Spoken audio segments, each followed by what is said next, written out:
Welcome back sa Usapang Tito Manny. Past episode natin, pinag-usapan po natin yung paglaganap ng fake news na ang bulk ng mga fake news at maling balita at maling impormasyon ay nanggagaling sa grupo ni dating Pangulong Rodrigo Duterte. Ang paglaganap po ng fake news at ang ginagawa nilang pag-disseminate ng false information is not to be taken lightly. Mabigat po ang ginagawa nilang paninira sa ating gobyerno, sa ating bansa, at sa ating mga Pilipino as a whole. Hindi ko nga maubos maisip kung paano naaatim ng mga grupong ito na magpakalat ng mga impormasyon na alam natin na alam nila na mali naman. Sa isang banda, pasalamat tayo sa social media dahil hindi tulad nung dati, nung hindi pa po kalat ang social media, madali po tayong mauto. Pero ngayon, with the advancement of social media, hindi na po ganun kadaling maniwala or hindi na lang nila tayo basta-basta mapapaniwala sa mga ikinakalat nila. Pero marami pa rin po kasi sa ating mga Pilipino na hindi naman tutok sa social media ang madaling mapaniwala. Hindi po dapat ipagkibit-balikat itong ginagawang paninira ng mga grupo na gustong pabagsakin ang ating gobyerno, ang ating presidente, at kapag bumagsak ang presidente at ang gobyerno, damay po tayong lahat. Akala ba ng mga naninira at nagpapakalat ng fake news, tayo lang ang maapektuhan? Hindi. Kasama din sila itong mga fake news peddler na babagsak kapag bumagsak ang lahat. Unless dalhin sila lahat sa China ng mga sponsors nila. Hindi po kakayanin ng mga vloggers na labanan ang fake news na ito. Dahil talaga pong sila ay nagsulputan na para mga kabuti. They are all around social media at marami po yung mga troll farms na yan. Kailangan po lahat tayo, kami na mga pro-government vloggers, is doing our best para po salungatin itong mga fake news na yan. Pero dapat po kasama namin kayo. Dapat matutunan ninyo at malaman ninyo kung ano ang totoo, kung ano ang tama, kung ano ang mali, kung ano ang fake news. Kailangan po natin magsama-sama para labanan itong fake news na to dahil hindi po yan nakakatulong sa ating bansa. Kung akala nitong mga peddlers na to na tayo lang ang babagsak kasama si President Bongbong Marcos at ang gobyerno tapos sila ay masasalba, dapat mag-isip-isip sila. Dahil lahat po tayo ay sama-samang babagsak unless nga, sabi ko, umalis lahat itong mga peddlers na to at magpunta ng China. Gusto ko pong i-share sa inyo kung ano naman ang masasabi ni Atty. Rene Bueno. Isa sa paborito kong lawyer, vlogger, kasama si Atty. Claire Castro na ngayon ay PCO Undersecretary na at nadagdagan ang mga taong lalaban sa mga nagpapakalat na fake news. Pakinggan po natin mabuti kung ano ang masasabi ni Atty. Rene Bueno tungkol dito sa pagpapakalat ng mga fake news. Panoorin po natin ito. Buenos dias, buenos tardes, buenas noches, mga amigos, mga amigas, mga kompanyeros, mga kompanyeras. Magandang araw po sa inyong lahat. Ito po muli ang inyong lingkod, Atty. Rene Bueno. Bueno, pag-usapan natin yung tungkol sa fake news o mga peking balita na naglilipa na ngayon sa social media. Sapagat sa kasalukuyang sitwasyon ng ating bansa, napakadaling magpakalat ng mga peking balita or fake news gamit ang social media or internet. Ang fake news ay isang impormasyon na walang katotohanan, hindi totoo, o sadyang niloloko lamang ang mga tao upang maniwala sa mga kasinungalingang ipinakakalat ng mga irresponsableng vloggers, mga irresponsableng may-ari ng mga accounts sa Facebook, sa Instagram, at maging sa TikTok. So, kinakailangan natin gumawa ng mga hakbang upang ito ay mapigilan or ma-prevent sapagkat ang patuloy na paglaganap ng mga peking balita sa ating bansa na kung saan madalas natutuligsa ang ating pamahalaan ay makakaapekto sa pag-usad, paakyat ng ating ekonomiya.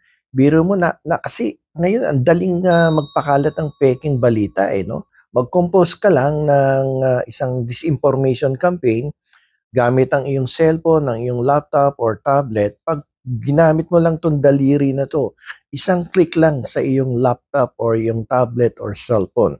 Ang impormasyon na walang legal na basihan at walang katotohanan ay mabilis nakakalat hindi lamang sa Pilipinas kundi sa bawat sulok ng ating daigdig. At kapag ikaw ay naging biktima ng isang peking balita, sigurado sisirain nito ang iyong imahe at kung ikaw naman ay isang private organization or pamahalaan, no, ang ating gobyerno ang tinitira ng isang peking balita.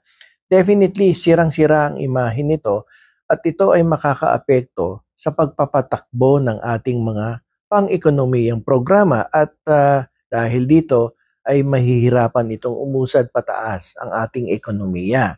So, kinakailangan natin na ma-neutralize or makontrol natin ang paglaganap ng mga peking balita sa ating bansa gamit ang social media at internet.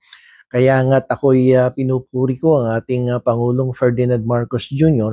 sa kanyang pagkakatalaga kay dating radio broadcaster na si Jay Ruiz, isang eksperyensado at malawak ang karanasan pagdating sa media, at kay Attorney Claire Castro, ang ating kasamahan sa pagbablog dito sa YouTube. Si Attorney Claire Castro bilang isang abogada ay bukod dyan ay trial lawyer yan, no? Malawak ang karanasan bilang isang trial lawyer at dati po yang professor, law professor po yan sa isang kilalang law school at malawak din ang eksperyensya niyan sa radyo at sa media. So, kung napansin niyo kahapon sa unang araw ng kanyang katungkulan bilang isang undersecretary at presidential press officer, ay talaga namang nagbigay siya ng magandang paliwanag at naglinaw, no? Nilinaw niya ang mga issues na ipinakakalat ng kabilang panig o ng oposisyon laban sa ating administrasyong Marcos sapagkat sinisiraan lumalaganap na daw uli ang illegal na droga sa ilang mga kilalang siyudad dito sa ating bansa. At dahil doon ay direktang sinagot ito at ipinaliwanag at nagbigay ng kalinawan tungkol sa paglaganap allegedly ng mga illegal na droga. At sinabi niya nga kung lumalaganap ang illegal na droga sa siyudad ng Davao ay ang ibig sabihin lamang nito ay hindi epektibo at hindi episyente ang pamamahala ng kasalukuyang alkalde ng Davao City na walang iba kundi ang anak ng dating Pangulong si Rodrigo Roa Duterte. At marami pang ipinaliwanag si Attorney Claire Castro tungkol sa mga paratang laban sa ating pamahalaan. So sa aking palagay ay sa pagkakatalaga kay Jay Ruiz at kay Attorney Claire Castro ay magkakaroon ng magandang pagpapaliwanag at paglilinaw sa bawat mga maling impormasyon sa mga peking balitang inilalabas ng ibang kampo laban sa ating kasalukuyang administrasyon, lalong-lalo na sa ilalim ng leadership ni Ferdinand Marcos Jr. At naniniwala din ako na dahil dito medyo mababawasan ang paninira or makokontrol, no? Makokontrol ang paninira laban sa kasalukuyang pamahalaan. At kailangan gawin natin to sapagkat kapag hinayaan natin yung pagpapakalat ng mga peking balita laban sa kasalukuyang gobyerno, ay talaga namang sabi ko nga kanina, mahihirapang umusad pataas ang ating ekonomiya at masisira ang katayuang pampolitika. So if there is no political stability, there will be no economic stability. Anong mangyayari sa ating bansa pag ganyan ang naging sitwasyon? Dahil lamang sa pagpapakalat ng mga peking balita ay hindi tayo magkakaroon ng magandang katayuang pang-ekonomiya. Gusto ko lang ipaalala sa ating mga mamamayan na kapag tayo po ay nagbabasa ng mga balita online, maging ito ay social media, Facebook, YouTube, or mga online newspapers, ay suriin po nating mabuti yung mga sources of this news. At tingnan natin yung mga author, no? At kung ito ba ay mapagkakatiwalaan, kilala bang mga news outlets to o kaya yung nagsulat mismo nga tao ay kilala ba to at ito ba ay may magandang reputasyon? At tingnan ninyo yung mga headlines.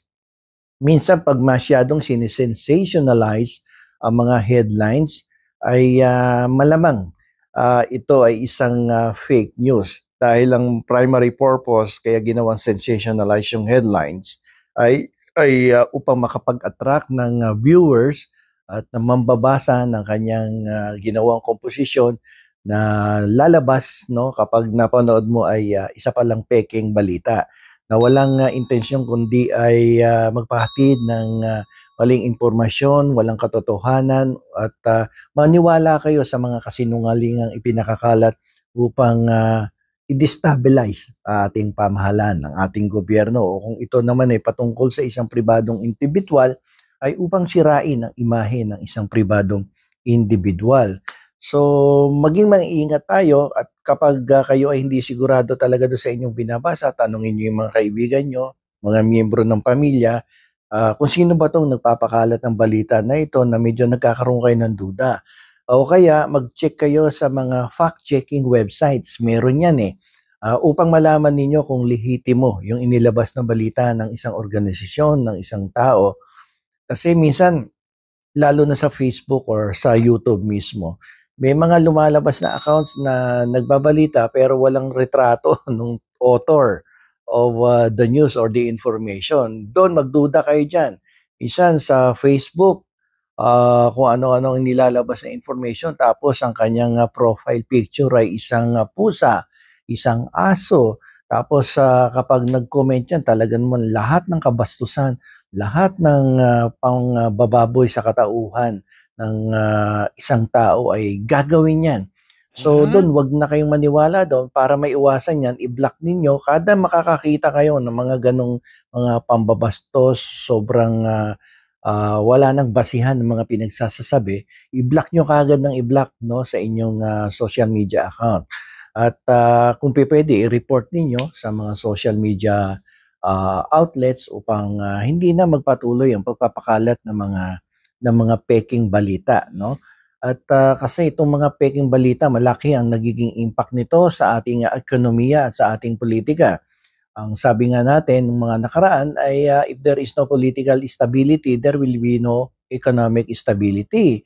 Kapag sinisira mo ang sitwasyon ng politika sa ating bansa, ay definitely hindi magkakaroon ng economic development. Dahil isa sa pundasyon ng magandang ekonomiya ay magandang katayuan ng ating politika.